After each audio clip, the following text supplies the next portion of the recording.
Class का chapter 1 है भोजन एवं मानव स्वास्थ्य, जिसके इम्पोर्टेंट क्वेश्चन अपन जो है आज पढ़ेंगे। सबसे पहला इम्पोर्टेंट क्वेश्चन होता है संतुलित भोजन।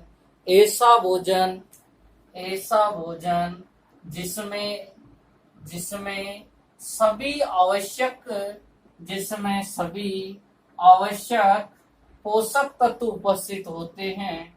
आवश्यक पोषक तत्व उपस्थित होते हैं, उसे संतुलित भोजन कहते हैं। उसे संतुलित भोजन कहते हैं। ऐसा भोजन जिसमें सभी आवश्यक पोषक तत्व उपस्थित होते हैं, उसे संतुलित भोजन कहते हैं, पहला। फिर आता है, अब देखो, अपने शरीर में कार्बोहाइड्रेट, विटामिन, खनिज लवण, ठीक है, उसके अलावा सारे जो पोषक तत्व है उपस्थित होने चाहिए, ठीक है। अब देखो क्या होता है, कई बार अपने शरीर में विटामिन की कमी हो जाती है और विटामिन की कमी होने से बहुत सारे रोग हो जाते हैं।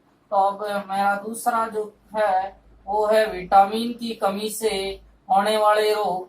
विटामिन की कमी से होने वाले रोग, विटामिन की कमी से होने वाले रोगों की बात कर रहे हैं जो अपने 10th क्लास में है। देखो, पहला विटामिन ए, और विटामिन ए की कमी से होता है रतौंधी। विटामिन ए की कमी से होता है रतौंधी, ठीक है। रात कम प्रकाश में दिखाई नहीं देना, मतलब रात में इनको कम दिखाई देता है रतौंधी वालों को, ठीक है। दूसरा होता है विटामिन बी1, और बी1 की कमी से बेरी होता है, और बी1 की कमी से बेरी हृदय का आकार बढ़ जाना, बीपी बढ़ जाना। विटामिन सी, और विटामिन सी की कमी से रोग होता है स्कर्वी। स्कर्वी का मतलब जब ये मसूड़ों से थोड़ा खून आना, ठीक है। और ध्यान रखना, स्कर्वी में खट्टे फल खाए जाते हैं, खट्टे फल खाए जाते हैं, ठीक है। अब देखो, अभी आजकल कोरोना में भी विटामिन सी लिया जा रहा है, और विटामिन सी में खट्टे फल जैसे ऑरेंज है, ऑरेंज सबसे ज्यादा खाई जा रही है, ठीक है। नींबू, संतरा, आंवला में विटामिन सी पाया जाता है, ठीक है। नेक्स्ट बात करें विटामिन डी, और विटामिन डी की कमी से रिकेट्स होता है। रिकेट्स जिससे हड्डियां कमजोर हो जाती है। विटामिन सी की कमी से हड्डियां कमजोर हो जाती है, पतले दुबले पतले। और इस विटामिन डी अपने को सूर्य के प्रकाश से मिलता है। इसका जो स्रोत होता है वो स्रोत होता है सूर्य का प्रकाश। सूर्य का प्रकाश होता है, ठीक है। ध्यान रखना, विटामिन इसीलिए सुबह शाम छोटे बच्चों को जब सूर्य उदय होता है, जिसके 10-15 मिनट तक विटामिन डी जो है सूर्य के प्रकाश से मिलता है, छोटे बच्चों के लिए लाभदायक होता है। और उसके बाद में होता है विटामिन ई, और विटामिन ई की कमी से नपुंसकता हो जाती है, और इसके लिए आपके ताजी हरी सब्जियां, ठीक है, और फल जो है इसके स्रोत होते हैं। ये तो थे विटामिन की कमी से। विटामिन ए रतौंधी, बी1 बेरी, सी स्कर्वी, डी रिकेट्स, और ई जो है उसकी कमी से नपुंसकता हो जाती है। तो ध्यान रखना, विटामिन वाले क्वेश्चन पूछे जाते हैं। नेक्स्ट होता है, देखो,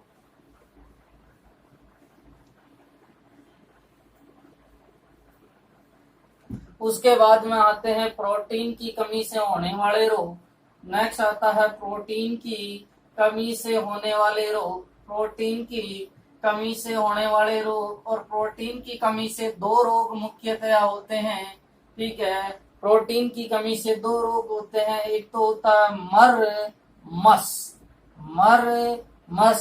और एक होता है क्वासी-क्योर।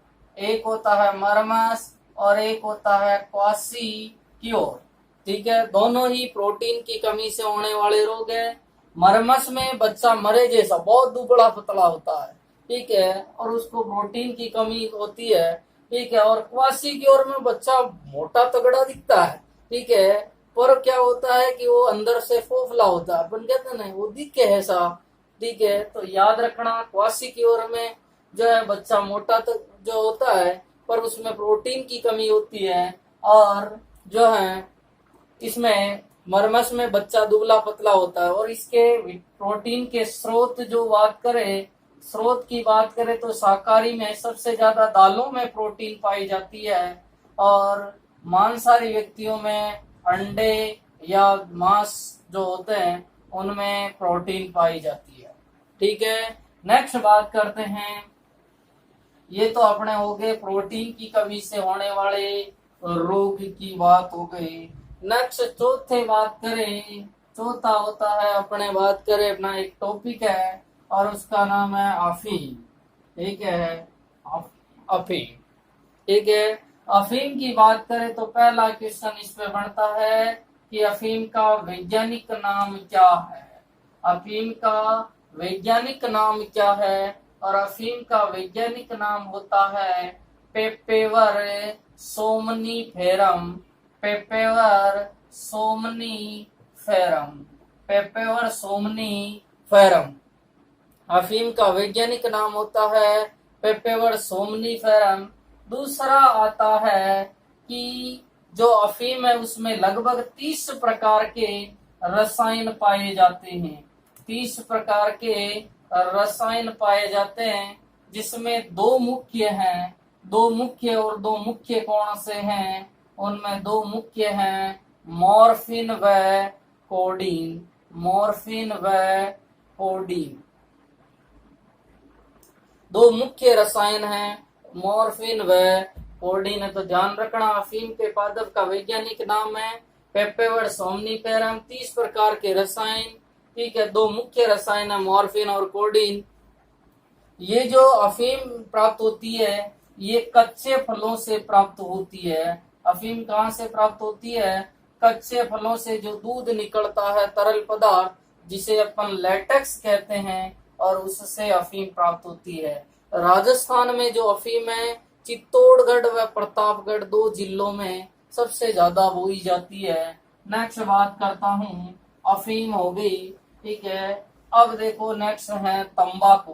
ठीक है, अब देखो तंबाकू की बात कर लेते हैं कि तंबाकू, पहला कि तंबाकू का वैज्ञानिक नाम है निकोटियाना। निकोटियाना टोबेकम। निकोटियाना टोबेकम तंबाकू का वैज्ञानिक नाम है।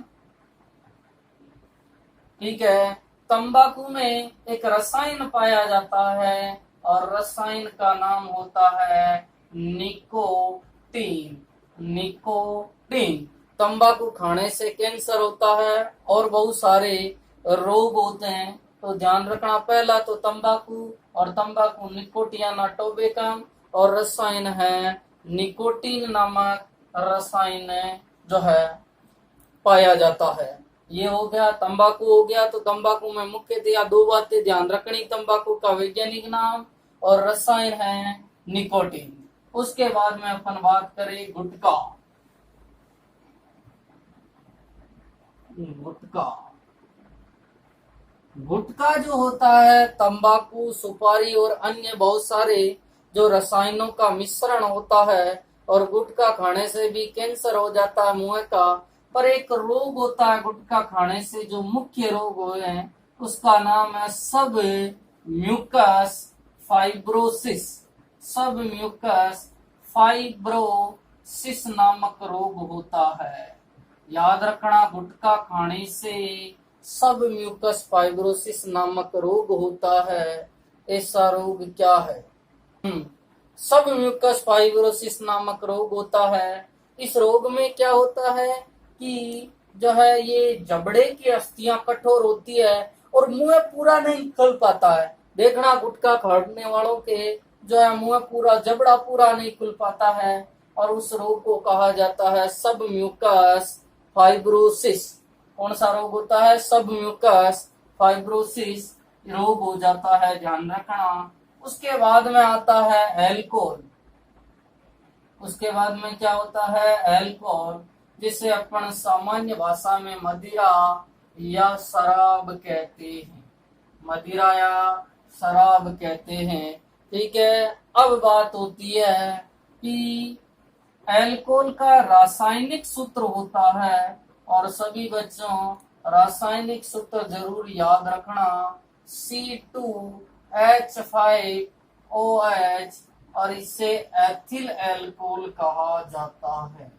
कौन सी एल्कोहल कहा जाता है? एथिल एल्कोहल, जिसका प्रयोग शादी ब्याह में, ठीक है, और शोक और जो है खुशी दोनों के अवसर पे किया जाता है एल्कोहल।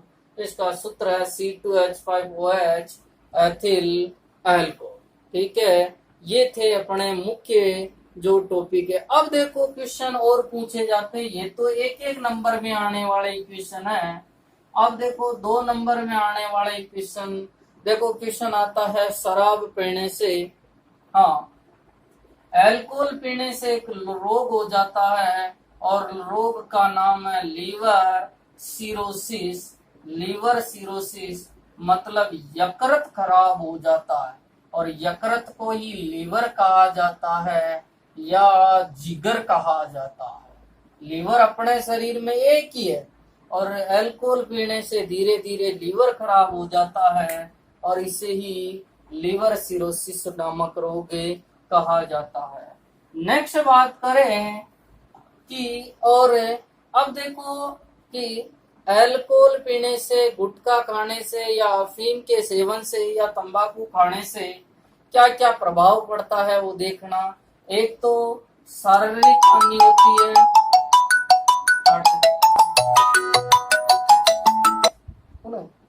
शारीरिक हानि होती है, मानसिक शारीरिक स्वास्थ्य खराब होता है, मानसिक स्वास्थ्य खराब होता है। इसके अलावा सामाजिक हानि होती है, सामाजिक हानि होती है, ठीक है, और आर्थिक हानि होती है। ठीक है, तो ध्यान रखना, चाहे वो क्वेश्चन जो है अल्कोहल पीने से हानियां पूछे, चाहे तंबाकू खाने से, चाहे आपके तो सारों में ही शारीरिक हानि, मानसिक हानि, सामाजिक हानि और आर्थिक हानि, सभी प्रकार की हानियां होती है। ओके बच्चों, इसी के साथ अपन, ये तो पहले चैप्टर के थे, इसके बाद में दूसरे तीसरे अब एक एक वीडियो लेते आएंगे।